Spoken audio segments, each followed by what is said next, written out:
Have you ever misread a situation or misunderstood something or just heard part of a conversation that later on you realize that you totally didn't get what was going on? Movies do this all the time, right? Like they'll set up and use it as a plot device where the main character sees something, hears something, but only part of it, and it sets them on a trajectory that causes conflict. And then they have to work through and how to resolve it.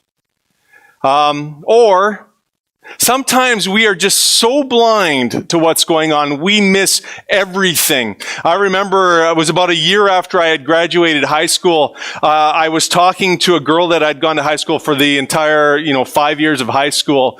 And we were just chatting, and she, for some reason, brought up and she said, "Hey, Brent, you know what?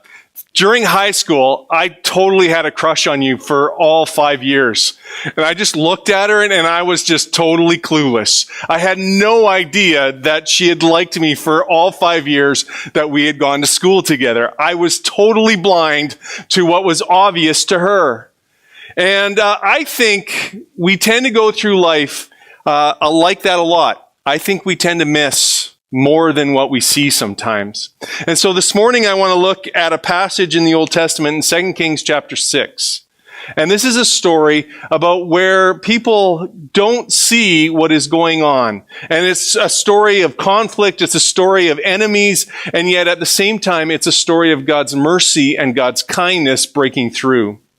So, the story is broken into 4 movements, and so I want to take the 4 chunks and deal with them separately this morning. So the first chunk is in 2 Kings chapter 6, and we're going to read verses 8 to 14. Now the king of Aram was at war with Israel, and after conferring with his officers, he said, "I will set up my camp in such and such a place." The man of God sent word to the king of Israel, "Beware of passing that place, because, the Arameans are going down there." So the king of Israel checked on the place indicated by the man of God time and time again. Elisha warned the king so that he was on his guard in such places. This enraged the king of Aram. He summoned his officials and demanded of them, "Tell me, which of us, or basically which of you, is on the side of the king of Israel?" "None of us, my lord," the king said, one of his officers. "But Elisha the prophet, who is in Israel, tells the king of Israel the very words you speak in your bedroom."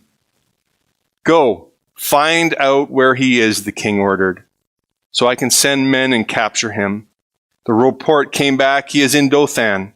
Then he sent horses and chariots and a strong force there. They went by night and surrounded the city. This sets the stage for the rest of the story, but I find it interesting that Elisha, who we've looked at over the last couple of weeks, is not only a prophet, but apparently he's become Israel's ultimate intelligence officer. And for whatever reason, God revealed to Elisha these moments of where their enemies were setting up camp, and so that the king of Israel would take his army and go a different way and not fall into the trap. Dothan is not a well-known city in the Old Testament. In fact, it's only known or mentioned in two places. But apparently, and it would seem that according to biblical accounts, it seems to be a very popular ambush site. Because the other time that Dothan is mentioned is found actually in Genesis chapter 37. And that's the story where Joseph is looking for his brothers because his father has sent him to find them. And he comes and meets up his brothers just outside of Dothan. And you know what they do to him if you know the story. They end up ambushing Joseph, capturing him, and selling him off into slavery. Dothan doesn't have a great reputation because what happens to Joseph, the king of Aram wants to do that to Elisha. And so he sets the trap. He sends his army, their chariots and men, and they sneak in the dead of night, surround this town, and everything is going according to plan. Except, and I don't know if you catch this, there's a little bit of irony here. I'm not sure if the king actually thought this would work, because didn't he realize that God was telling Elisha exactly what his plans were all along? Why does he think that this would be different? that Elisha wouldn't be expecting his army to be surrounding him. It kind of gives you a pause for a moment to think how foolish sometimes we are when we set our plans. You see, these verses teach us two things of God, two things that we know of God. You see, God knows. Nothing surprises God. In fact, there's a really truthful statement by one of King Aram's own men when he says, Elisha knows the very words that you even speak in your bedroom. That place behind closed doors, that place that no one else knows what goes on. In that place, God knows what goes on. God knows what you do in secret. God knows what you say even in secret. There is nothing secret to God. And so that's the first thing that this shows us about God. And the second thing is that God can frustrate any plan that man puts together. Man can plan and strategize and bring resources together and move towards accomplishing a goal. And at that very moment, God can just easily make it all go away or all fall apart. And so you have that, and we have this picture of who God is and what he's doing, and we know that as we read this. But then you get to verse 15. When the servant of the man of God got up and went out early the next morning, an army with horses and chariots had surrounded the city. "Oh no, my lord, what shall we do?" the servant asked. And this is Elisha's response. "Don't be afraid," the prophet answered. "Those who are with us are more than those who are with them." In verse 17, and Elisha prayed, "Open his eyes, Lord, so that he may see." Then the Lord opened the servant's eyes, and he looked out and saw the hills full of horses and chariots of fire all around Elisha. And you have this picture that you often see in the Old Testament where fire is a reminder of God. And you have this picture of the servant's eyes being opened. At one moment, he couldn't see what God was doing. And in the very next moment, he could see what God was up to and what he was doing. And yet, you go back to when he first sees the problem, first sees the army out there, and what's his initial response? He is afraid. D.L. Moody, the evangelist, tells of a conversation that he had with a woman one day when she came up to him and told him that she had found a wonderful promise in Scripture. That whenever she was troubled or afraid, she just remembered Psalm 56:3. And it's a short verse that says, "When I am afraid, I put my trust in you." Really simple, a great verse. And Moody looked at her and he said, "That's a great verse, but there's a better verse." And it's Isaiah 12:2. "Surely God is my salvation. I will trust and not be afraid." And what D.L. Moody was getting at there is, yes, there can be times where we're afraid, and it's in those moments we need to turn to God and trust that God has us. But what a better way to live life than to, before you're afraid, trust already, and then therefore you don't fear. And I think that's a lesson that we need to listen to. I think too often we come into our life and we face the things that are coming at us with a Psalm 56:3 perspective. Okay, I'm in trouble, now I've got to trust in God. I'm in trouble and I'm afraid, now I got to trust in God. When God wants us to have an Isaiah 12:2 perspective, where we already trust in God and therefore we don't have to be afraid. And we see this played out in Elisha's life, in the servant's life. The servant doesn't even know Psalm 56:3 yet. And Elisha has to come and say, "Hey, look, don't be afraid. Trust in God." And he's trying to help his servant get to that point. But Elisha's already Isaiah 12:2. He's already trusting God, and therefore he isn't afraid. And you can have two people looking at the same situation and have very different perspectives and very different outcomes. As we've been going through COVID, one of the things that I've been talking to a few people about over the last couple of weeks is what I've been observing in my life and others, where there's this line we cross, where we're cautious for good reason, We need to take precautions so that we don't get sick or have other people get sick. But it seems many people have crossed that line from cautiousness to fearfulness. And I was trying to think in my own life as I viewed my own actions and how I responded to what's going on.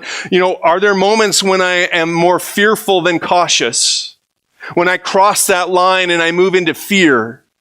And it starts to dictate how I live my life and what I do. And I've been asking my question, how do I know when do I cross that line from being cautious into fearfulness? And I think one of the ways to understand that is we cross the line into fearfulness when we stop doing the things we know God wants us to do.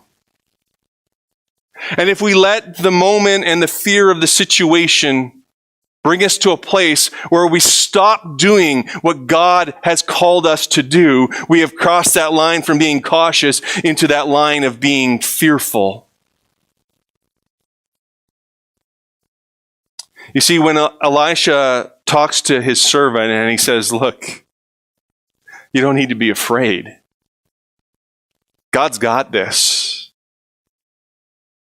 What he's saying is this. In some ways, he's saying this.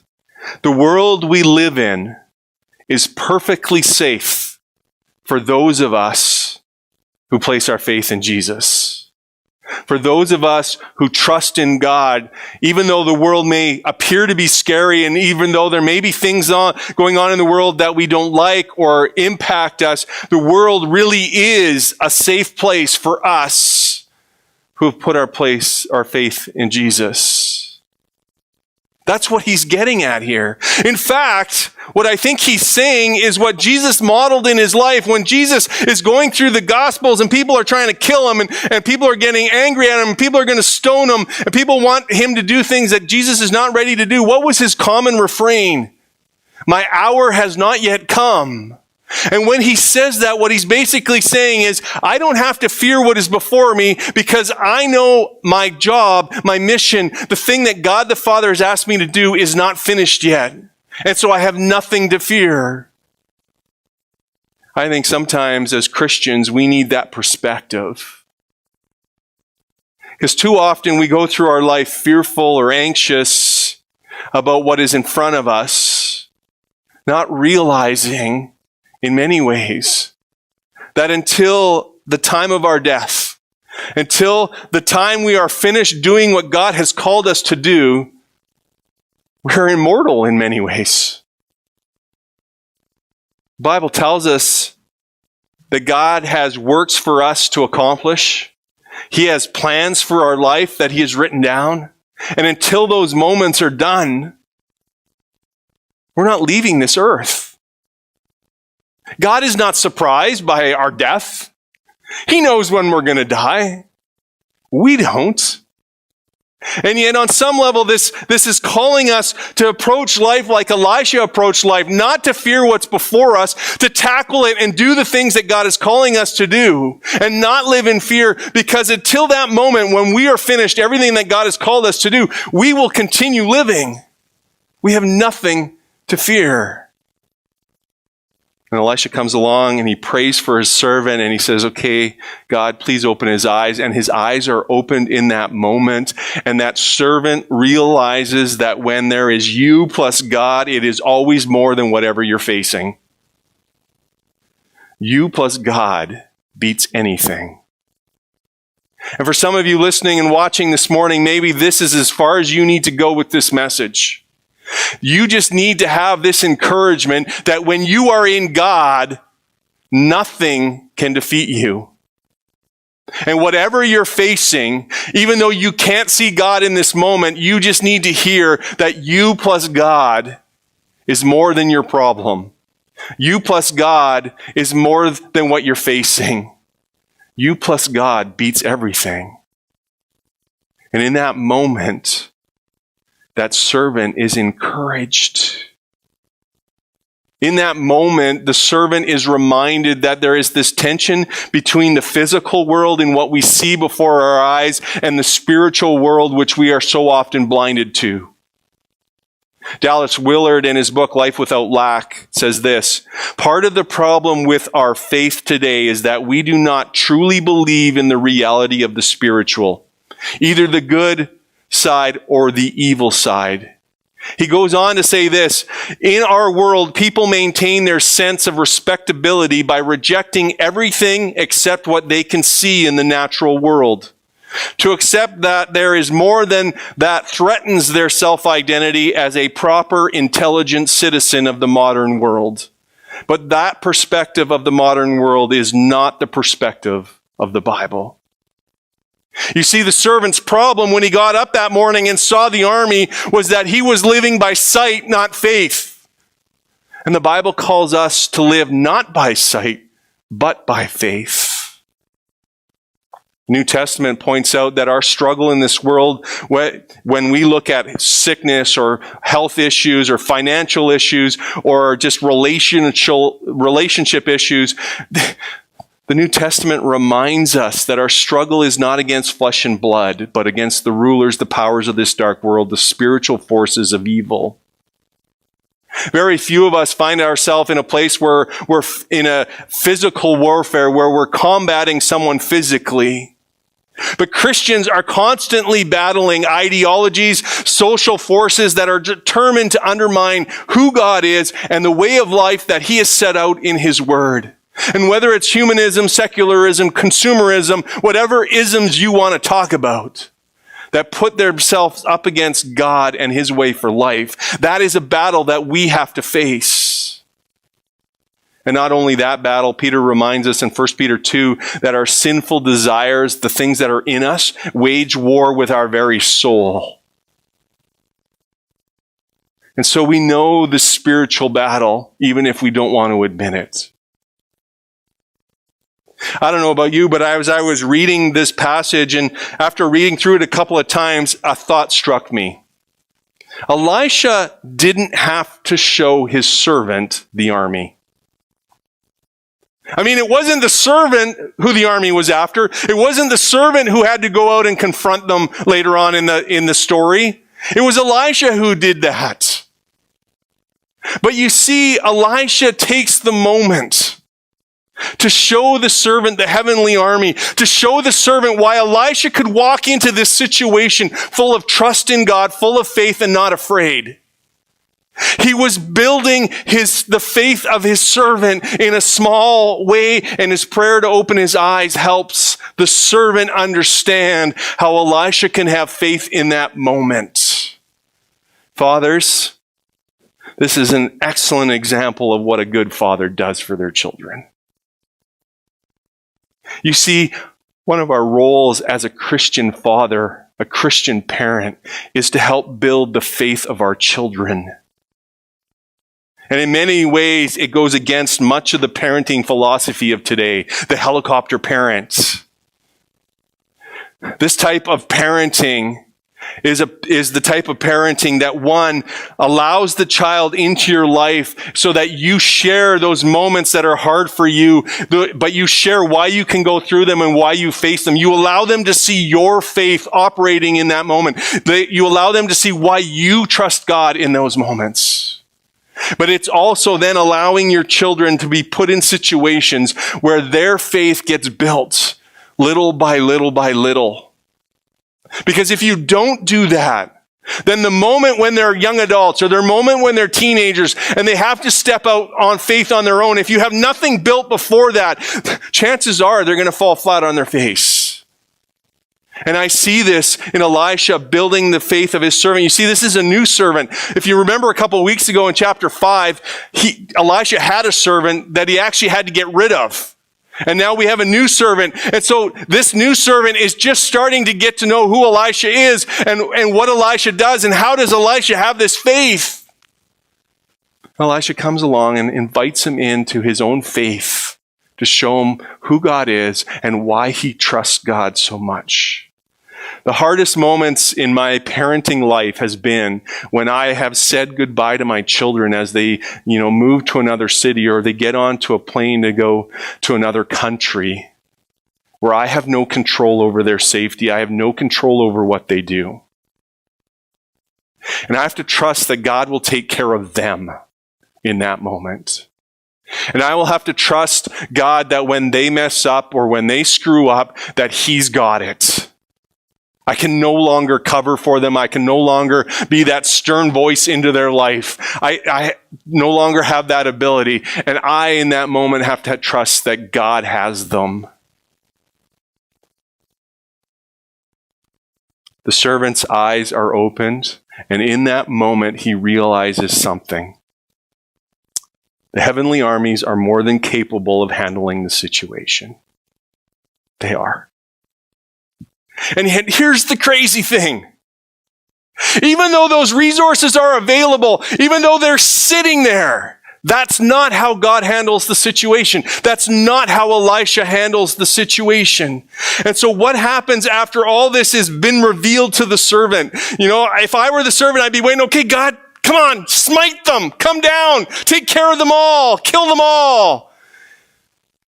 Then verse 18 says this, as the army came down towards him, it seems that Elisha may have gone outside the city here. Elisha prayed to the Lord, strike this army with blindness. So he struck them with blindness, as Elisha had asked. Elisha told them, this is not the road, and this is not the city. Follow me, and I will lead you to the man you are looking for. And he led them to Samaria. After they had entered the city, Elisha said, Lord, open the eyes of these men so they can see. Then the Lord opened their eyes, and they looked, and they were inside Samaria. Crazy. The Hebrew word for blindness here means a dazzling light or even deception. And so most scholars, when they look at that word, they believe that there probably was a flash of light or some sort that hindered the ability for the army to see really what was going on. And so probably it wasn't a place where they were so blind that it was dark and they couldn't see anything. It was more like the idea where their sight was so affected that they could still maybe see shapes. They could still see stuff around them, but they couldn't really see what was going on. This Hebrew word is only used in two places in the Old Testament. In this story in 2 Kings, and it's used in one other story in Genesis chapter 19. And in that story in Genesis 19, you have Lot and angels. The two angels had come to the city of Sodom, and they were coming because that city was going to be judged. And they came, and Lot found them, and they went to Lot's house. And it tells us that the men of Sodom were pounding on the door of Lot's house, wanting Lot to send these two angels out so they could do terrible things to them. And in verse 11, it says that the angels blinded the men so that they could not see the door. And it's this same word. And if you think about it, that seems really weird. It's more than just the inability to see something, because these guys are standing in front of the door and they're yelling at Lot. And even if they were blinded, how hard would it be to take a couple of steps forward with your hand out and touch the door? But it tells us that they couldn't find the door. So it's more than just a physical aspect of blinding them. There is some sort of spiritual aspect, some sort of mental aspect where they don't know what's going on. And I think that's what happens here. The New Testament records it in similar ways with Paul. When he's chasing after Christians and going to Damascus on the road, what happens? Jesus shows up, he blinds them with this light, and Paul falls down. He can't see for several days. But none of the other party are blinded. Same sort of thing. And it's in these instances, they are blinded so that they can't carry out their intentions. Whether it's Paul, the men of Sodom, or this army. I find it kind of humorous that Elisha goes out and he says, look guys, you're at the wrong city. Let me take you to the right city. And this might even be more of a miracle that these guys actually listened to him and followed him. Because you know what? To go to Samaria is about a 12-mile hike. So for 4 hours, they're following this guy. And I could just imagine, does this guy know where he's going? Where are we going? I can't see where we're going. I don't know where we're going. Where are we going? And then they come to Samaria, which is a big city. It's got gates. It's got walls. And how do they enter into a huge city, which is the capital of their enemy, without knowing that it's Samaria and not listening or hearing what's going on? I don't know about you, but if you've ever been blinded, and I was when I got something in my eye, a piece of metal, there were a couple of days I couldn't really see. You know what happens? your hearing gets a lot better because you spend a lot of time focusing on your hearing more than your sight because you don't have it anymore.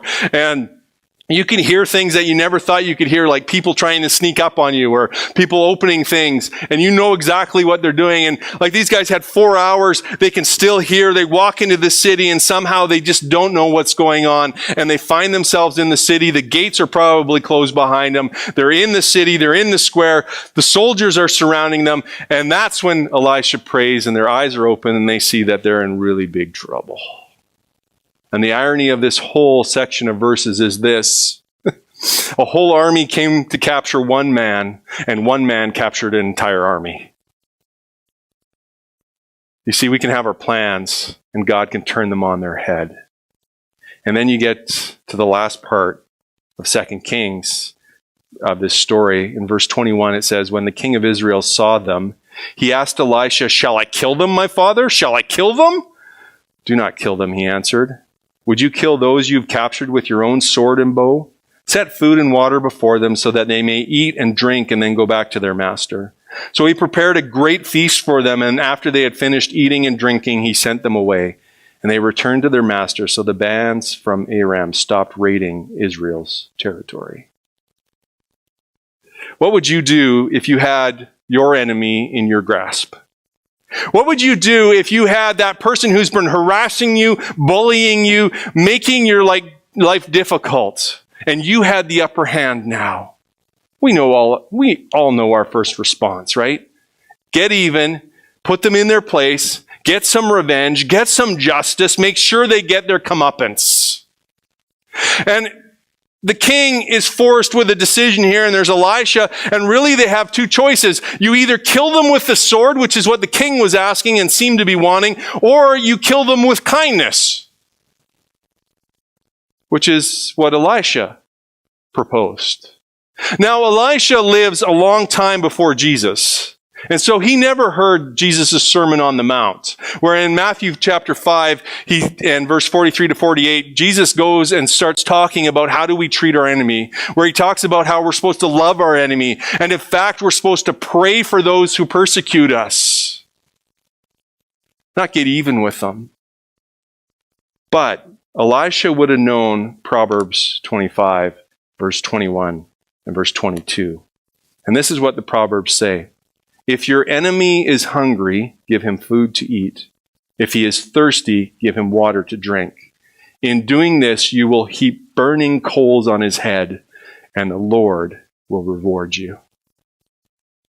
And Elisha turns around and he does exactly what that proverb asks him to do. He tells the king to feed those soldiers. He tells the king to give them something to drink. And there's a double-edged sword here. Because sometimes when we treat our enemies with kindness, when we treat people who hate us with kindness, they don't respond well to kindness. And in fact, many become more enraged than they were before. And there is a risk that they might even get madder and madder.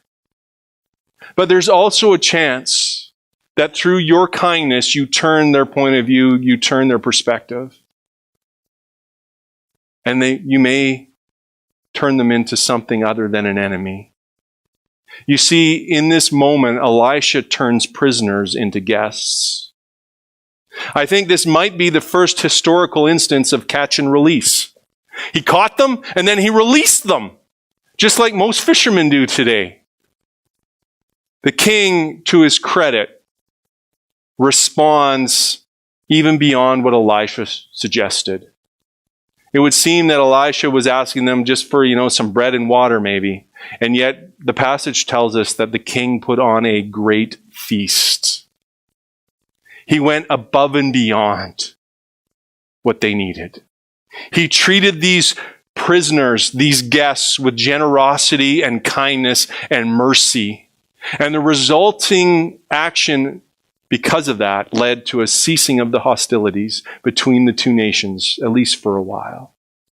You see, this picture of what Elisha suggests and what the king actually does is a picture of salvation that God does for us. The biblical story, the gospel, is the story of mercy. It's the story of God reaching out in kindness towards us. It's the story of God overwhelming us with generosity. You see, every time that we need forgiveness, every time that we sin and we come to God and ask for forgiveness, God responds with that same mercy that we see in this passage. And we don't get what we deserve. Instead, we get something far, far better. And for some of you listening this morning, this is what you need to hear. That God will treat you the same way. That God will treat you with mercy. That God wants to treat you with kindness and generosity. Just like Elisha treated the army. I find it interesting that as we look at this passage, there's some things that stand out to me. I don't know if you noticed it, but Elisha ends up protecting both armies. The first few verses, he ends up protecting the Israelites.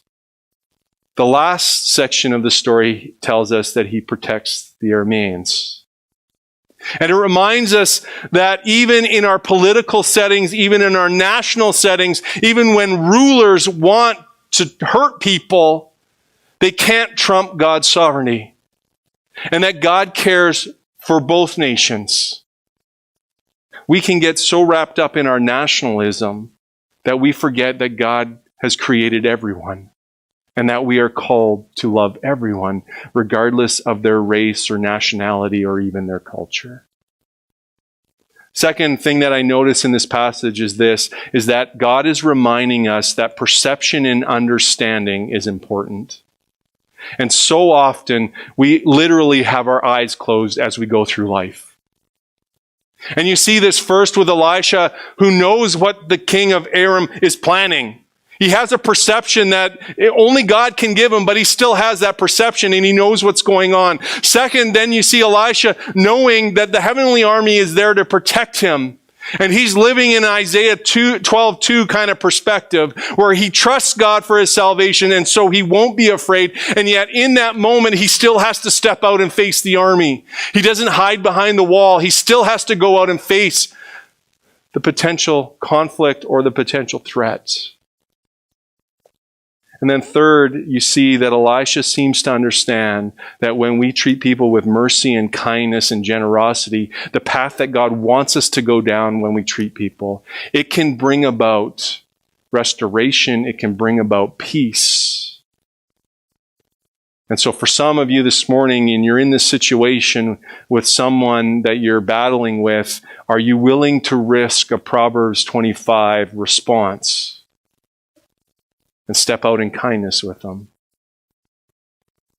There's so many things we miss in this passage, I think, when we read it quickly. Did you notice that Elisha prays almost the identical prayer for both the servant and the army, the captured army? Lord, open their eyes so that they may see. What do you need your eyes open to this morning? What is going on in your life that you don't understand? That you're not willing to trust God in, or that you just are so ignorantly unaware? Where do you need your eyes opened? You know, sometimes when we're praying for someone and we tend to see their life unfolding before them and we see that the decisions they're making here, we can pretty much tell you what the outcomes are going to be down the road. And parents, this is us, right? Sometimes our prayer is just this: God, just open their eyes to see that the decisions they're making now and how it's going to impact their life and others. Sometimes that's a simple prayer, and you might be praying that for someone this morning. You see, sometimes for those who are more mature, we see the benefits or the outcomes of circumstances in someone's life better than they do. And yet sometimes we need our own eyes open to see how God is protecting us because we don't even know sometimes. Sometimes there's those angel armies around us and God is protecting us and we don't think He is. And so we need our eyes open to that. Sometimes God is providing for us and we don't recognize it and we need our eyes open to that. And then there may be some of you here listening this morning and you're listening to me and going, Brent, I don't know if I can believe all this stuff you're telling me. you need to hear 2 Corinthians chapter 4, verse 4. Because in that verse, Paul tells us that there is another type of blindness that we can suffer from. He says this, "The God of this age has blinded the minds of unbelievers so that they cannot see the light of the gospel that displays the glory of Christ." For some of you, you just need to pray this morning that God will reveal who Jesus is to you. Because the truth is, there is a spiritual battle going on for your soul. The devil, the God of this age, does not want you to recognize who Jesus is. And you need to know who Jesus is so that you can have and live in a life that has confidence in his salvation. You see, when in the Old Testament, when you come across the phrase, "Do not be afraid," it's usually uttered by God or an angel to someone in the scriptures. And when they say that, oftentimes what happens is that person is being asked to take a step of faith. And if they're willing to do that, God saves them. And maybe this morning, God is speaking to you, and he's opening your eyes to the reality that you need Jesus. And he's asking you to take a step of faith and to trust that Jesus is the one you need. My prayer is that that is true and that you will take that step. Let me pray for us this morning. Dear Heavenly Father, we thank you for this morning. Lord, I thank you for this story out of 2 Kings chapter 6. There is just so much here, Lord.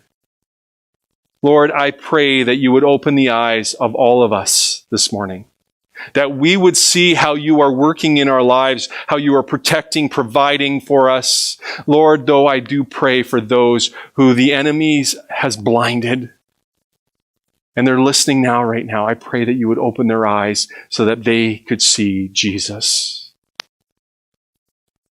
Lord, this is a call to live by faith, not by sight. So, Lord, I pray that those right now who need to hear this message, to move from fear to trust that you know what you're doing in their life, to trust in you to provide, not to be afraid to face life, not to be afraid to do the things you're calling them to do. Lord, this is also a story of forgiveness and mercy and kindness. So God, I pray for those who this morning have someone in their life that they need to grant that forgiveness to. Or someone in their life that they need, who is an enemy, who they just need to feed, who they need to give a drink to. Lord, that they need to pray for. And unfortunately, Lord, that may be their father. Because the sad truth is that oftentimes fathers hurt their kids more than anyone else. Sometimes intentionally, sometimes unintentionally. And so, Lord, I pray that we would be able to forgive our fathers in those moments. Lord, I thank you for who you are and what you've done for us. In Jesus' name, amen. As we end our service today, I just want to thank you for joining us. I want to wish all the fathers a happy Father's Day. And as you go into this week's SouthRidge, my prayer for you is that your eyes would be open and that you would live by faith, not just sight. Have a great week.